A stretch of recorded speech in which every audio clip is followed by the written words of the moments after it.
মোহতরম হাজিরিন, আমরা যদি এই মাদক নিষিদ্ধের ইতিহাস পর্যালোচনা করি তাহলে কোরআনের তিনটি আয়াত আমাদের সামনে আসে। প্রথম আয়াতটি হচ্ছে সূরাতুল বাকারার 219 নম্বর আয়াত। হযরত ওমর ইবনে খাত্তাব রাদিয়াল্লাহু তাআলা আনহু, হযরত মুআজ রাদিয়াল্লাহু তাআলা আনহু সহ আরো কয়েকজন সাহাবী আল্লাহর নবীর কাছে এসে আরজ করলেন, ইয়া রাসূলুল্লাহ, আফতিনা ফিল খামরি فإنها مذهبة للعقل ومسلبة للمال।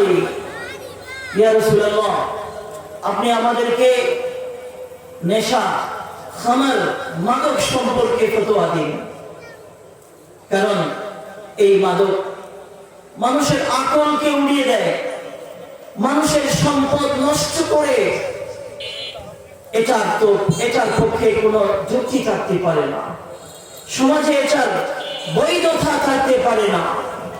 আপনি আল্লাহর পক্ষ থেকে মাদক সম্পর্কে ফতোয়া দিন। এটা এমন একটা সময় ছিল যখন মাদক দ্রব্য সেবন করা সেই সমাজে একেবারে সাধারণ বিষয় ছিল। তখন আল্লাহ তাআলা কোরআনে কারীমে যে আয়াত নাযিল করলেন, এই আয়াতের মাধ্যমে তাদেরকে মাদকের ক্ষতি সম্পর্কে বোঝালেন, ইসলামের সাথে, ইসলামী জিন্দেগানির সাথে মাদকের যে সাংঘর্ষিকতা সেটা বোঝালেন। আল্লাহ তাআলা একেবারেই মাদককে নিষেধ করে দেন। তাদের বিবেকের কাছে এর লাভ ক্ষতির কথা তুলে ধরলেন যাতে তারা মাদক থেকে নিরুৎসাহিত হয়।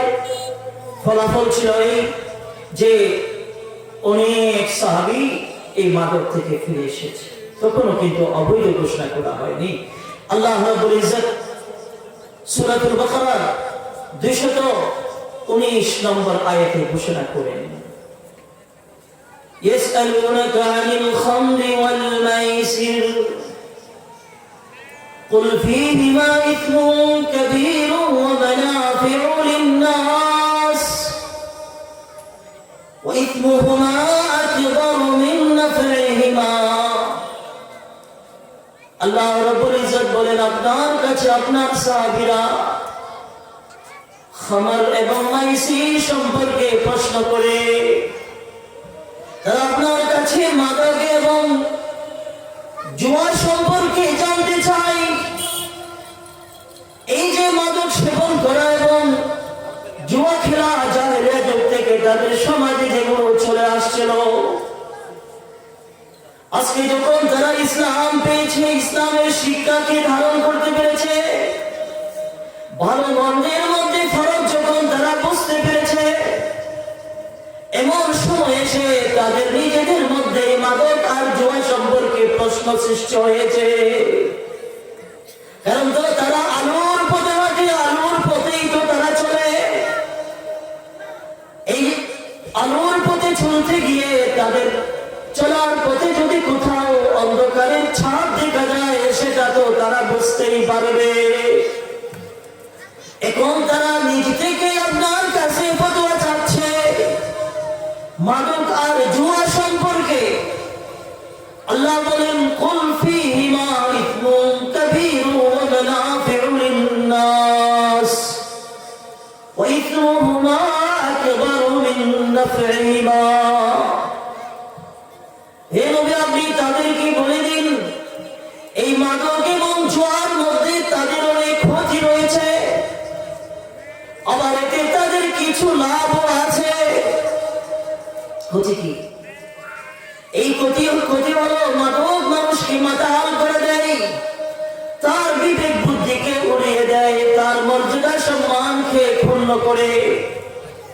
মাদক মানুষকে আল্লাহর জিকির থেকে, ইবাদত থেকে দূরে সরিয়ে দেয়। অপরদিকে তার লাভ হলো সাময়িকভাবে সে কিছুটা শান্তি পায়, সাময়িক কিছু লজ্জত ভোগ করে, স্বাদ ভোগ করে, এর দ্বারা অল্প সময়ের জন্য সে আনন্দ ভোগ করে। এটা হলো মাদকের লাভ। ওয়া ইথমুহুমা আকবারু মিন নাফইহিমা। আল্লাহ বলেন, কিন্তু এই দুটো জিনিসের যে ক্ষতি সেটা তাদের লাভের চেয়ে অনেক অনেক বেশি। জুয়ার মধ্যে কি লাভ? জুয়া হলো যে এটার মাধ্যমে মানুষ কোনো কষ্ট ছাড়া সম্পদের মালিক সম্পদ পেয়ে গেল, সম্পদ কামাই করে ফেলল।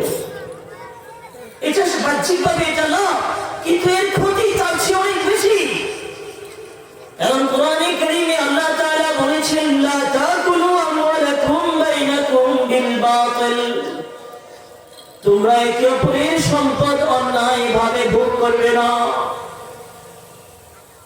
এটা অন্যায়ভাবে মানুষের সম্পদ ভোগ করা। জুয়া এমন একটা ক্ষেত্র যেখানে যে পেয়ে যায় কোনো বিনিময় ছাড়া পেয়ে যায়, আর যে হারিয়ে ফেলে সে হারানোর বিপরীতে কিছু লাভ করে না। এটাকে আকলে সলিম সুস্থ বিবেক কখনো বৈধ বলতে পারে না। মানব সমাজের মধ্যে এটার প্রচলন, এটার বৈধতা কিছুতেই থাকতে পারে না। এটা কবিরা গুনাহ শুধু নয়, বড় বড় কবিরা গুনার গুণের মধ্যে একটা কবিরা গুনাহ। কারণ আল্লাহ তাআলা বলেছেন, লা তাকুলু আমওয়ালাকুম বাইনাকুম বিল বাতিল, তোমরা অন্যায়ভাবে একে অপরের সম্পদ ভোগ করবে না। অন্যায়ভাবে সম্পদ ভোগ করা যার পরিণতি জাহান্নাম। আল্লাহ তাআলা এই আয়াতের মাধ্যমে বুঝিয়ে দিলেন যে এগুলোর লাভের চেয়ে ক্ষতির দিক বেশি। সাহাবায়ে কেরাম কোরআনের এই নসিহত যখন শুনলো, তারা অনেক সাহাবা এই মাদক ছেড়ে দিলেন।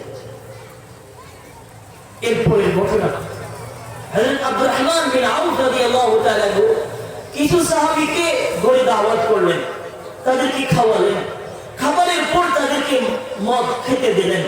তারা যখন মদ খেলেন, তারা মাতাল হয়ে গেলেন, তাদের হিতাহিত দিন জ্ঞান চলে গেল। মাগরিবের নামাজের যখন সময় হলো, তখন তারা জামাতের সাথে নামাজ পড়ছিলেন। ইমাম সাহেব সূরা আল কাফিরুন তেলাওয়াত করতে গিয়ে ভুল তেলাওয়াত করে দিলেন। قل يا أيها الكافرون لا أعبد ما تعبدون, যেখানে আল্লাহ তাআলা বলেছেন, ও নবী আপনি বলে দিন, হে কাফেররা, তোমরা যার উপাসনা করো আমি তার উপাসনা করি না। আমি যে আল্লাহর উপাসনা করি তার সাথে কেউ শরীক নাই। আমি শিরক অংশীদারিত্বের ধর্মে বিশ্বাসী নই। লা আ'বুদু মা তা'বুদুন, তোমরা যার উপাসনা করো আমি তার উপাসনা করি না। ওই সাহাবী যখন নামাজে পড়ছিলেন, তখন তিনি ভুল তেলাওয়াত করে পড়লেন, লাটা বাদ দিলেন, আ'বুদু মা তা'বুদুন, তোমরা যাদের উপাসনা করো আমিও তার উপাসনা করি। অর্থটা পুরোটাই উল্টা হয়ে গেল। হযরত ওমর রাদিয়াল্লাহু তাআলা আনহু এরপরের ঘটনায়, এরপরে আল্লাহ নবীর কাছে যখন এই খবরটা গেল, হযরত ওমর রাদিয়াল্লাহু তাআলা আনহু আল্লাহ নবীর কাছে আবার আরজ করলেন, আল্লাহর কাছে দোয়া করলেন। প্রথম আয়াত নাযিল হওয়ার পরে হযরত ওমর রাদিয়াল্লাহু দোয়া করেছিলেন, আল্লাহুম্মা বাইয়িন লানা ফিল খামারি বায়ানান শাফিয়া, হে আল্লাহ আপনি মাদক সম্পর্কে সুস্পষ্ট একটা বয়ান বিধান দিয়ে দিন। এই ঘটনা যখন ঘটে গেল, তখন আল্লাহ তাআলা আসমান থেকে আয়াত নাযিল করলেন, সূরাতুন নিসার 43 নম্বর আয়াত।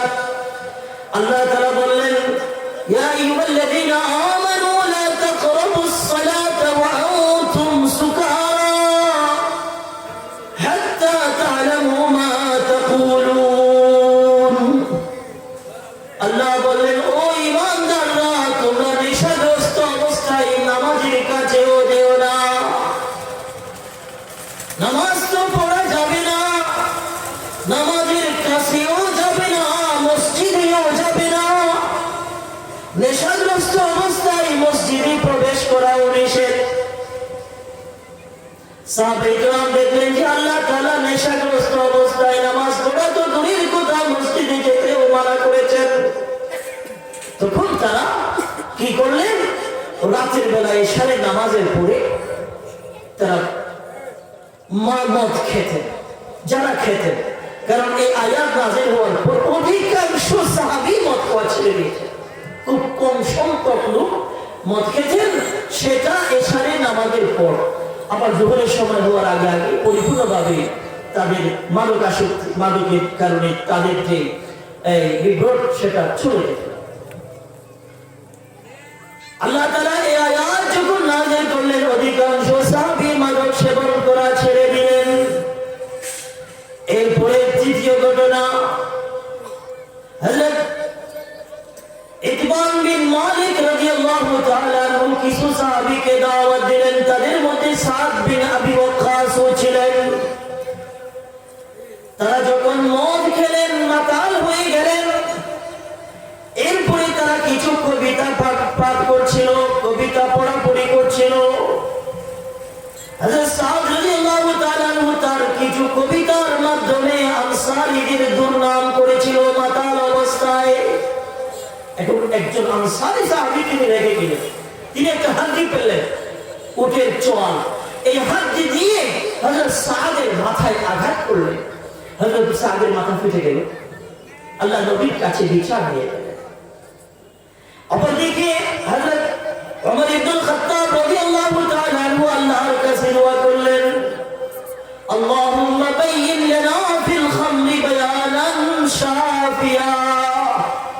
ওগো আল্লাহ, আপনি মাদক সম্পর্কে সুস্পষ্ট বিধান দিয়ে দিন। তখন আল্লাহ তাআলা চূড়ান্তভাবে মাদককে নিষেধ করে, হারাম করে আল্লাহ তাআলা কোরআনে কারীমের আয়াত নাযিল করেন। সূরাতুল মাইদা 90 এবং 91 নম্বর আয়াত। আল্লাহ তাআলা চূড়ান্তভাবে এটাকে হারাম করে দিয়েছেন এবং এর ক্ষতির যতগুলো দিক আছে সবগুলো আল্লাহ